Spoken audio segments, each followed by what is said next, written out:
रूस ने यूक्रेन पर हमला तो कर दिया है, पर सवाल यह है कि आखिर वो चाहता क्या है। क्या रूस पूरे यूक्रेन पर कब्जा करना चाहता है? तो जानकारों की माने तो पुतिन का ऐसा कोई इरादा नहीं है।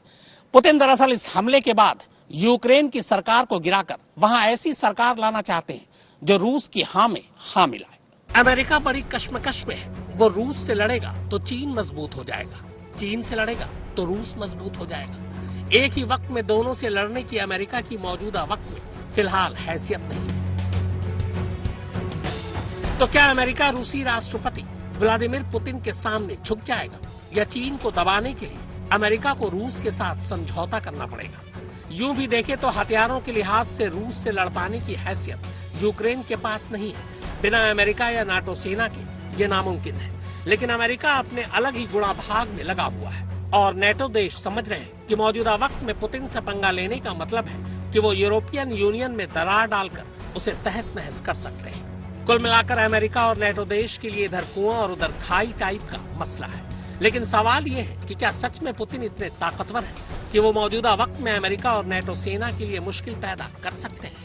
आखिर रूस चाहता क्या है? क्या रूस वाकई यूक्रेन के हिस्से को खुद में मिलाना चाहता है? जानकारों का मानना है कि पुतिन दबाव बना रहे हैं, क्योंकि उन्हें पता है कि वो ये काम कर सकते हैं। वो जानते हैं कि वो यूरोपियन यूनियन में दरार डाल सकते हैं। कुछ जानकारों का मानना है कि पुतिन बस असल में यूएसएसआर में टूट के बाद खोए रूस के वर्चस्व को वापस हासिल करना चाहते हैं। वो चाहते हैं कि दुनिया रूस को उसी सम्मान से देखे जैसे 90 के दशक से पहले देखा करती थी, और रूस के लिए दुनिया को ब्लैकमेल करने का इससे अच्छा मौका हो ही नहीं सकता, क्योंकि चीन लगातार मजबूत हो रहा है। एक और जंग हुई तो अमेरिका सुपर पावर का तमगा खो देगा और दुनिया पर चीन की चौधराहट कायम हो जाएगी।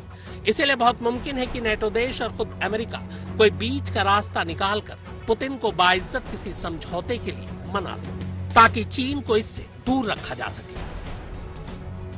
एक सच ये भी है कि मौजूदा हालात को देखते हुए क्राइमिया प्रायद्वीप जो अब रूस के पास जा चुका है, उसे रूस कभी वापस नहीं करेगा। मगर सवाल ये कि आखिर रूस यूक्रेन को नेटो यानी नॉर्थ अटलांटिक ट्रीटी ऑर्गेनाइजेशन में जाने से रोक क्यों रहा है? रूस का कहना है कि नेटो यूक्रेन से नजदीकी बढ़ा रहा है, न कि यूक्रेन। नेटो मुल्क खासकर ब्रिटेन और अमेरिका लगातार रूस को ऐसा करने से रोकने के लिए धमका रहे हैं। लेकिन जानकारों का मानना है कि ये धमकियां खोखली हैं, क्योंकि रूस अगर अपने पर आ गया तो यह आग पूरे यूरोप में न सिर्फ फैल सकती है बल्कि यूरोप को जला भी सकती है। इसी अंदेशे से दुनिया के कई देश, जिसमें नेटो देश भी शामिल हैं, खुद को इस बवाल से दूर ही रखना चाहते हैं। जिसमें सबसे अहम है जर्मनी। उसने अभी तक खुद को इस आग से दूर ही रखा है। एक तरफ जहां अमेरिका और उसके नेटो सहयोगी लगातार बाल्टिक और पूर्वी यूरोप में सैन्य गतिविधियां बढ़ा रहे हैं। डेनमार्क बाल्टिक सागर में एक वॉरशिप को भेज रहा है। फ्रांस ने रोमानिया में सेना भेजने की पेशकश की है। स्पेन भी ब्लैक सी में एक वॉरशिप तैनात कर रहा है। अमेरिका ने तो हजारों सैनिकों को हाई अलर्ट पर रखा हुआ है। वहीं दूसरी तरफ यूरोपियन यूनियन के सबसे अहम देश जर्मनी ने अभी अपने पत्ते ही नहीं खोले हैं। हाँ, ये जरूर है कि जर्मनी के चांसलर ओलाफ स्कॉल्स कई बार रूस को चेतावनी दे चुके हैं, लेकिन उन्होंने अब तक पुतिन को रोकने के लिए नेटो के दूसरे सहयोगियों की तरह कोई कदम नहीं उठाया है। जबकि यूरोपियन यूनियन और नाटो के लिए जर्मनी यूरोप में सबसे ज्यादा मायने रखता है। इन सब के बीच ये भी सवाल उठ रहा है कि क्या पुतिन नेटो देश की एकता में फूट डालने में कामयाब रहे? जर्मनी का उलझा हुआ रुख यूक्रेन और पूर्वी यूरोपीय देशों को परेशान करने वाला है। यूक्रेन जर्मनी पर इल्जाम लगा रहा है कि वो इस तरह से रूसी हमले को बढ़ावा दे रहा है, जो एक बड़ी रणनीतिक गलती है। रूस, यूक्रेन, अमेरिका, ब्रिटेन, जर्मनी और नेटो देशों का मौजूदा रुख है क्या? क्या ये तमाम देश मिलकर भी रूस का सामना कर सकते हैं? क्या यूक्रेन अकेले रूस का सामना करने की हैसियत रखता है?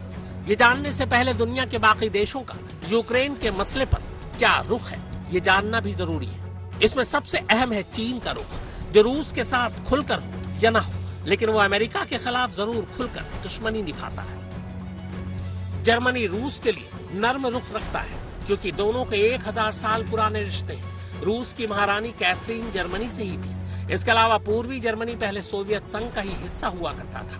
अब आइए रूस और यूक्रेन के इस विवाद की जड़ में चलते हैं। दरअसल 1991 तक यूक्रेन सोवियत संघ का हिस्सा हुआ करता था, पर 31 साल पहले जब सोवियत संघ के टुकड़े हुए तो यूक्रेन भी एक आजाद देश बन गया। हालांकि आजाद देश होने के बाद भी यूक्रेन रूस का हमदर्द बना रहा। यूक्रेन में ज्यादातर राष्ट्रपति वही बने जो रूस के दोस्त थे। ये सिलसिला 2013 तक चला।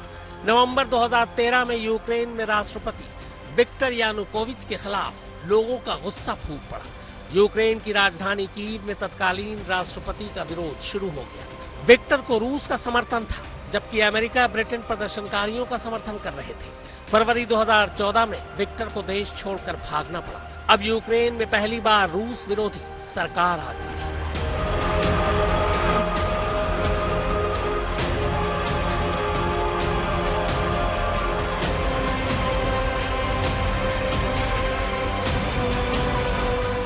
रूस विरोधी सरकार तो आ गई, मगर यूक्रेन के कई इलाकों में रूसी लोगों की अच्छी खासी पैठ थी, खासकर क्रीमिया में।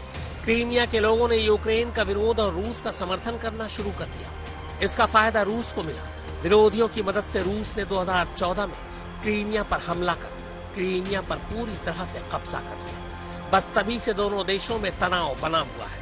2014 से लेकर अब तक क्रीमिया में रूस समर्थक विद्रोहियों और यूक्रेन की सेना के बीच जारी लड़ाई में 14,000 से ज्यादा लोग मारे जा चुके हैं। क्रीमिया वही प्रायद्वीप है जिसे 1954 में सोवियत संघ के सर्वोच्च नेता निकिता खुश्चेव ने यूक्रेन को तोहफे में दिया था। 1991 में जब यूक्रेन सोवियत संघ से अलग हुआ तो कई बार क्रीमिया को लेकर दोनों के बीच तनातनी होती रही।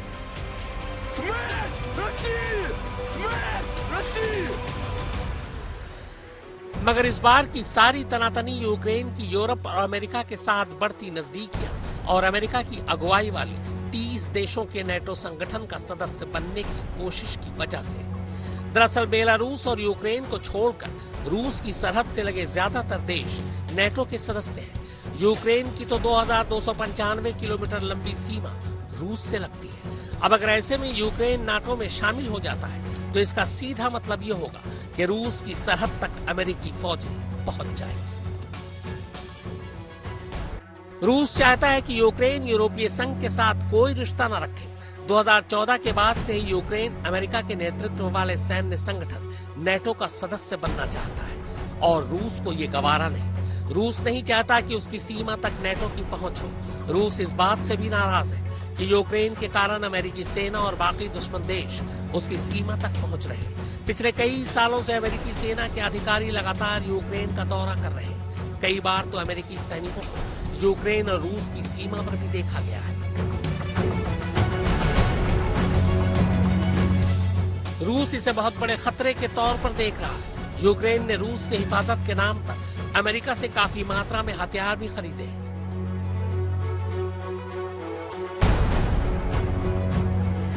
यूक्रेन की कुल आबादी का लगभग छठा हिस्सा रूसी बोलने वालों का है। ऐसे में रूस का दावा है कि यूक्रेन में इन लोगों की सुरक्षा को भी खतरा है। आज तक